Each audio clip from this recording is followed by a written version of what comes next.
পুলিচে ইতিমধ্যে কেছটো ৰেজিষ্টাৰ কৰিছে, কিন্তু ইয়াত মই এইটোৱে বিচাৰোঁ যে সকলো যাতে শান্তি আৰু সমন্বয়ৰ মাজত থাকে। আমাৰ ৰিপৰ্ট আহিছে গধূলি 7টাত, আন্দোলন হৈছে দিনৰ 3টা বজাত, ৰিপৰ্ট নেদেখাকৈ। তাৰমানে বস্তুটোত কোনোবা উৰা বাতৰি হয়তো চলি আছিলে। উৰা বাতৰি বা অপপ্ৰচাৰে আমাক ক্ষতি কৰে। এতিয়া আমি যিখন প্ৰতিবেদন দিলোঁ তাততো কাৰো ক্ষতি নহয়, বিনা কোনো এটা জনগোষ্ঠীৰ ক্ষতি নহয়।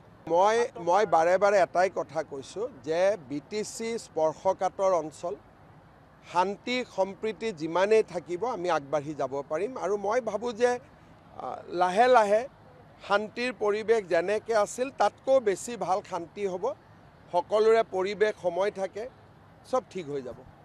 যিটো অকণমান ক'ৰবাত গণ্ডগোল হ'লে চবেই দুখ পায়, আমি এইটোৱে বিচাৰোঁ যে BTCত যাতে শান্তি সমন্বয় সকলো জনগোষ্ঠীৰ মাজত অটুট থাকে, অক্ষুণ্ণ থাকে। আমি সেইটোৱে বিচাৰোঁ, আমি বেলেগ একো নিবিচাৰোঁ। আমি মাত্ৰ বিচাৰোঁ যে BTCত যাতে শান্তি থাকে, সমন্বয় থাকে আৰু সকলোৰে মাজত যাতে সদ্ভাৱ থাকে।